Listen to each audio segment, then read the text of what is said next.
Hello and welcome to part 2 of doing the clutch. Now, thank you Milo for that.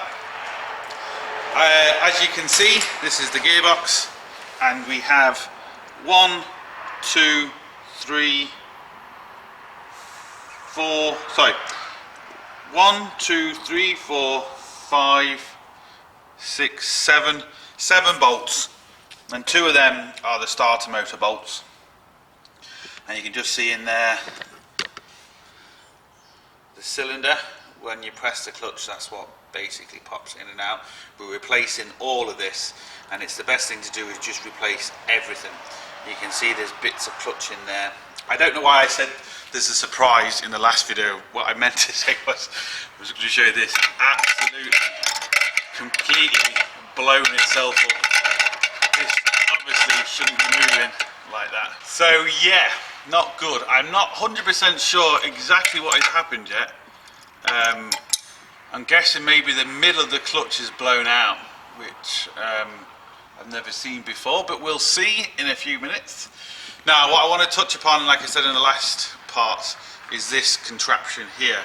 Now with this particular car you can't put anything on the top, so I'm using this thing. Now I made this myself because to buy these they were like 700-800 quid, which was stupid.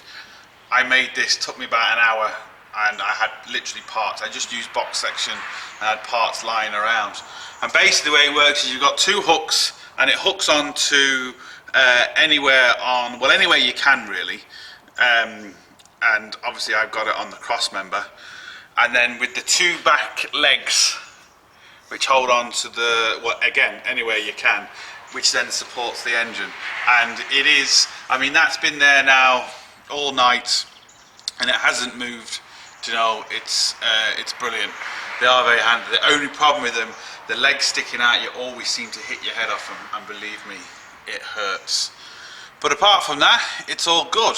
So obviously the engine is supported there good, which saves us a lot of hassle, and now we can see kind of everything we need to see.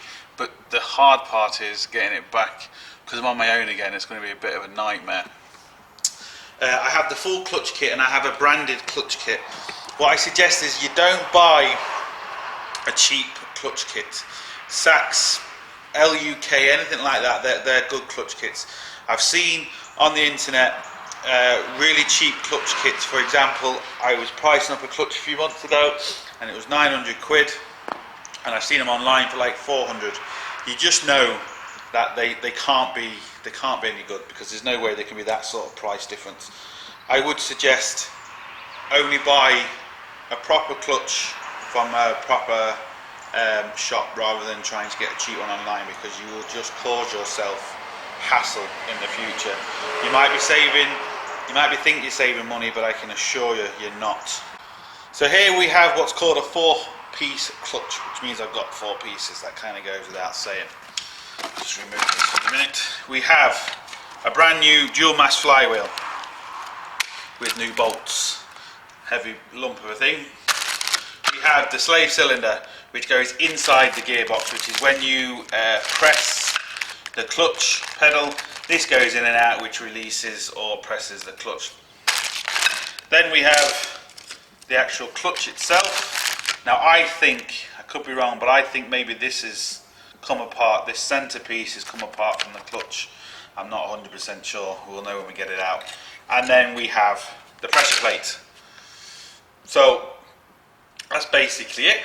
That's the new pieces, which have to go here. So what I'm going to do now is I'm going to disconnect this clutch. So I'm going to take it off. It's got 12, I think the 11 or 12 sided 6 bolts on there. They're 9mm, and as you can see the little slots in that socket. There's 11 or 12 sides in it, rather than just having 6 sides. So it's a 9mm. So I'm going to whip off the 6 bolts, and we'll see what we have left at the end. And as you can actually see, it's the Saks clutch that was originally in it. So Saks LUK, they're good clutches. As you can see, the middle of the clutch just completely snapped. Now to be fair, the actual clutch itself, the clutch plate, isn't too bad. There's still quite a lot of meat left on it. It's old, but I mean, it's not worn. It failed before it actually wore out. But there you go, that's the pressure plate. Now this is where people, bits are falling out everywhere. This is where people try and save money. Because technically speaking, you could just put a clutch in this, and you can just buy clutches on their own. But I can tell you here and now, it is absolutely pointless. Because the little fingers on here could be slightly weakened. They don't have the springiness in them. You can actually see this leg here is actually bent down a little bit. That is basically like a big spring, you could say. And eventually over time the springiness does go out of it. They don't, you know, they won't last forever. Either your clutch goes or your pressure plate goes, you know, something will always go. So if you just replace the clutch, I guarantee you, because the clutch is broke, all the other bits are on their way out. If they're not broke, they haven't got long left. The cylinder inside the clutch, the same way, that you know, it's not leaking, but I guarantee it's not going to last much longer. Same with the flywheel, which is still in the engine. So honestly, it's best. I know you might think, well, I could save a good bit of money. You're not saving money, because you know you could get a couple of weeks out of it and you have to do all this again, which is just a nightmare. Just kind of bite the bullet, replace everything at once. You're not going to have to worry about it again for another few years. Sorted. So we're at the flywheel now, dual mass flywheel, which are a waste of time. We won't get into them. Anyway, we have 6 bolts again. You can see they're just in here. Now I'll show you, but these can only go on one way, so you can't really get these wrong. And you have to be aware of, you have to get the right ones, because if you get the wrong ones, the car won't start. The starter motor, you know, they could be too thick or too thin, the clutch won't fit on. So it's vitally important to get the right size. Once I get this off, I'll show you, you know, how to measure them and stuff. And basically which way they go back on, but you can't really go wrong. Anyway, to take them off, you need an M12 spline. It's not really focusing, get that. There we go. It's an M12 and it's a spline socket, and we can whip them off. So I'm going to take them off and then show you and forget it off. Now do be careful with these, because these are heavy. If this drops on your head, good luck.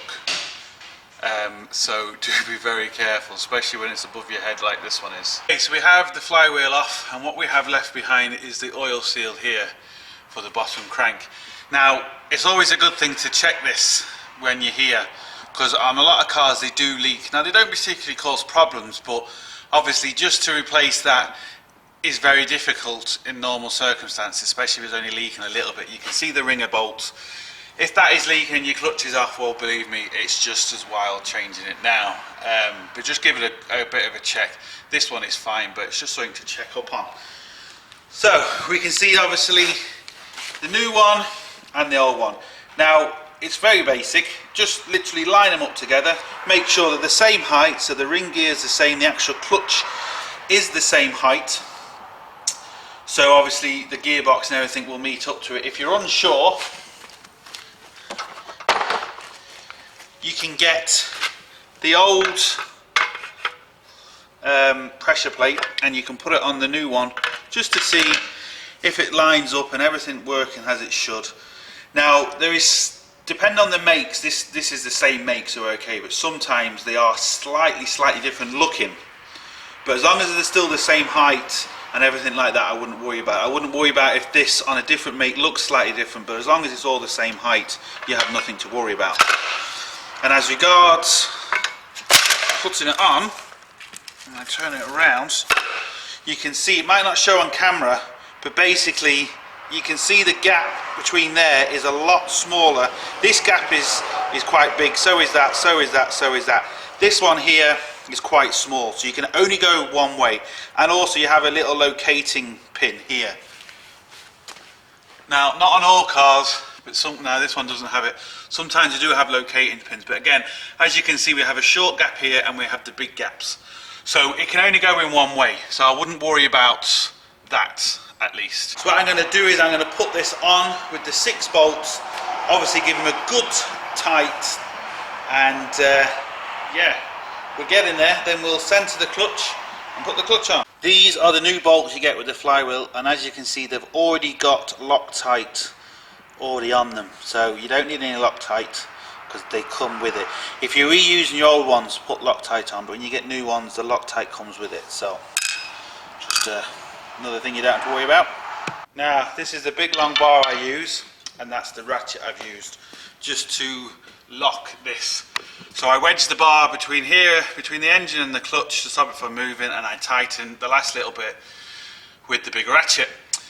Now it's important to do this like a wheel, so you do this in corners, so you go corner to corner, you don't go all the way around in a circle, so you go in diagonals. That means it gets it on nice and square, nice and neat. And again, so that's now on.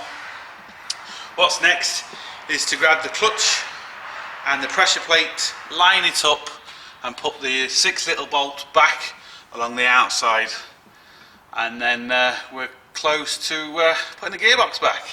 Lovely. Right, this is my clutch centering tool. Very cheap, but they're absolutely brilliant. This little gadget fits in there, fits into the clutch, which centers it.